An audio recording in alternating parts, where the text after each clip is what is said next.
Baik, Assalamualaikum warahmatullahi wabarakatuh. Perkenalkan, nama saya Muhammad Iqbal. Saya dari Prodi Pendidikan Bahasa dan Sastra Indonesia, angkatan 2020. Di sini saya akan menceritakan sebuah cerita pendek yang berjudul Pendapat yang Tak Pernah Sampai. Keheningan ruang tamu terpecah oleh pertanyaan Barkah pada Joni, namun Joni tak langsung menjawab pertanyaan itu. Ia mengernyitkan senyuman pada teman-teman kerjanya itu. "Mengapa kau hanya tersenyum, John?" tanya Barkah lagi sembari membalik halaman album foto di hadapannya. "Ya, seperti itulah. Terserah kau mau disebut apa, aktivis atau sebutan lainnya. Hanya saja pada masa itu, aku dan teman-teman kampus hanya ingin mengeluarkan unek-unek kami. Kami merasa kami perlu bertindak atas matinya demokrasi saat itu. Gaya bicaramu memang ciri khas orang idealis. Dari foto-fotomu dan beberapa clipping tulisanmu di media massa. Aku agak heran kau sekarang malah menjadi guru sekolah dasar. Harusnya kau lebih cocok jadi wartawan atau politikus. Mungkin memang sih sudah garis hidupku untuk membantu mencerdaskan kehidupan bangsa. Menjadi seorang guru. Hahaha. Kalau menjadi wartawan itu sudah kulakukan waktu di kampus dulu. Jelek-jelek begini pernah menjadi pemimpin redaksi majalah kampus. Tapi kalau jadi politikus, kau merasa tertarik?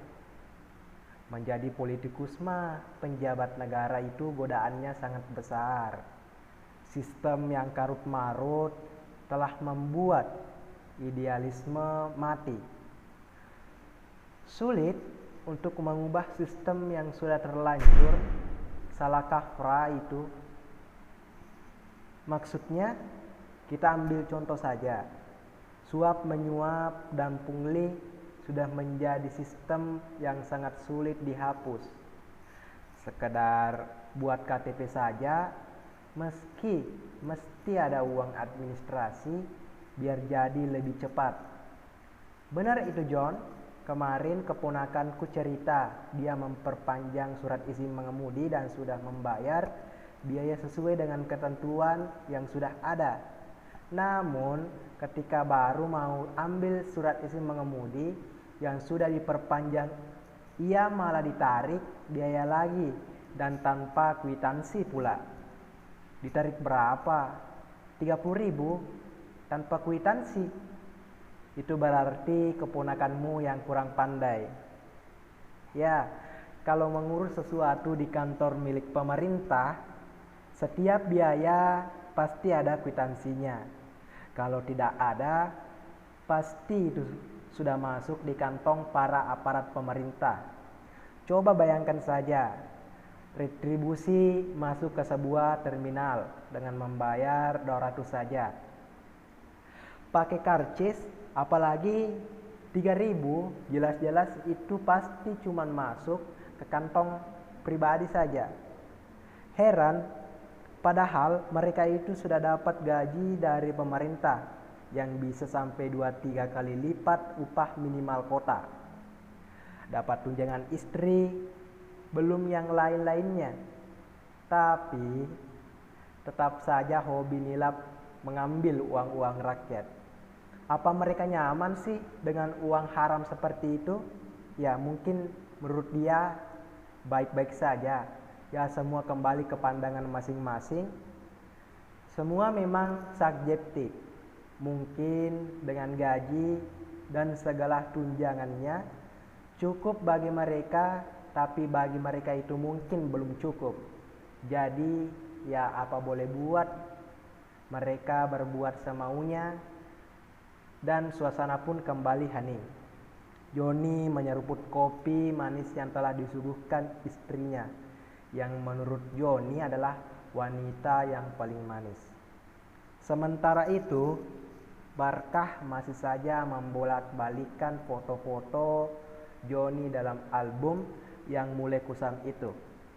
Ia seperti ingin mengenal lebih lanjut teman mengajarnya itu.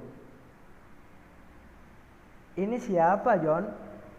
Kulihat dalam foto-foto ini sepertinya kau sangat akrab dengannya." Aku memanggilnya Baim, teman satu SMA dan satu jurusan pada waktu kuliah. Ia juga sering berdemo denganku. Bahkan di antara aku dan teman-teman lainnya, Baim adalah mahasiswa yang paling berani karena keberanian dan kenekatannya yang selalu mengkritik kebijakan pemerintah dan kampus. Kami memanggilnya si tukang kritik. Joni mulai menceritakan secara detail soal Baim kepada Barkah. Dalam keheningan, Joni menceritakannya. Baim adalah seorang mahasiswa yang sangat kritis. Ia adalah pencetus kolom tikam di majalah kampusnya. Kolom tikam ini adalah suatu akronim dari kritik kampus. Isi kolom itu adalah kritik untuk kebijakan-kebijakan kampus yang dinilai kurang tepat dan sewenang-wenang. Namun, apa yang terjadi? Baru 2 kali kolom itu terbit, pihak kampus sudah memerintahkan untuk menghilangkan kolom tersebut. Sementara si Baim yang saat itu sebagai pemimpin redaksi harus rela berjam-jam diinterogasi oleh pimpinan kampus. Awak redaksi lainnya pun juga begitu. Akibatnya, pihak kampus mengancam tidak akan menguncurkan dana untuk pers kampus tersebut. Dengan negosiasi yang panjang dan berbagai alasan, akhirnya pers kampus tetap jalan, walau si Baim harus lengser dari kursi pemimpin redaksi.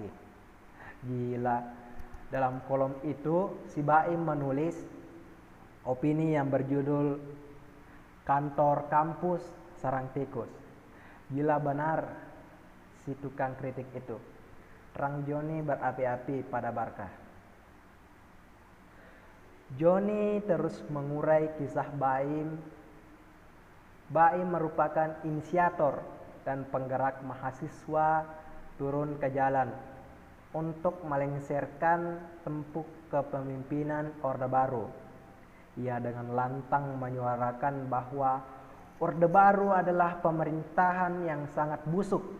Ia menuliskan kritikannya pada Orde Baru pada sebuah kertas dan ia memfotokopi sendiri dan disebarkan kepada masyarakat.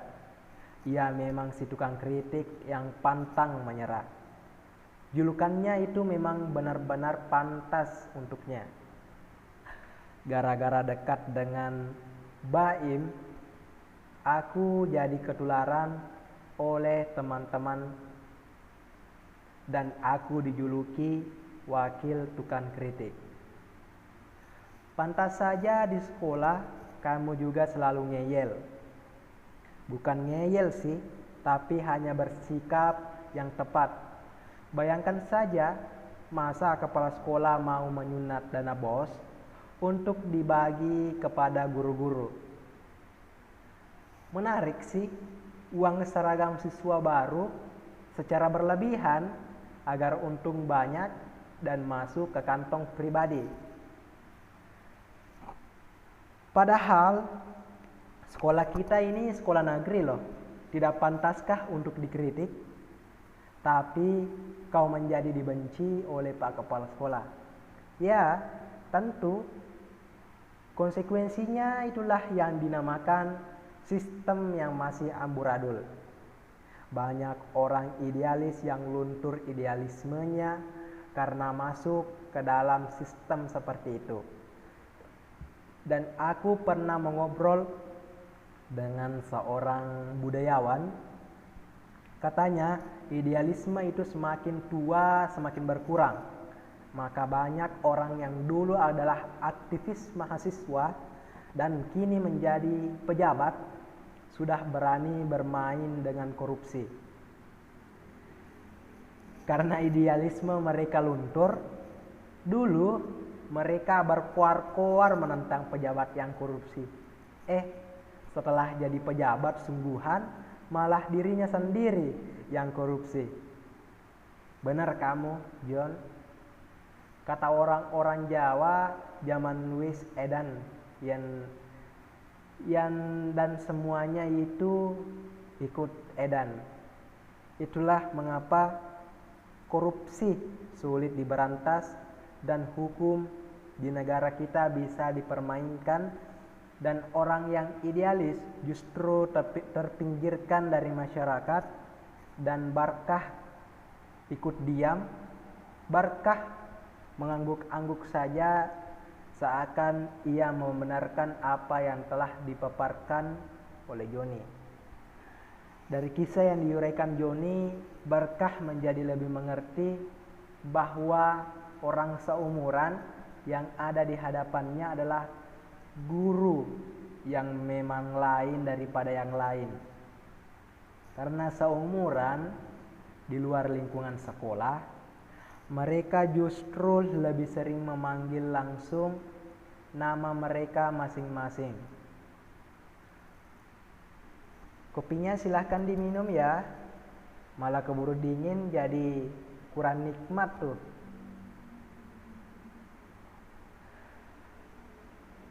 Iya John, kata Barkah seraya meraih secangkir dan di depannya. Kau lihat pejabat negara, anggota dewan yang terhormat dan menteri-menteri sekarang.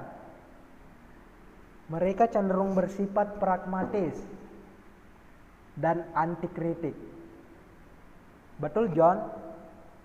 Mereka itu kalau dikritik selalu beralasan untuk kepentingan rakyat lah. Padahal sebenarnya mereka lebih mengutamakan kepentingan pribadi dan partainya.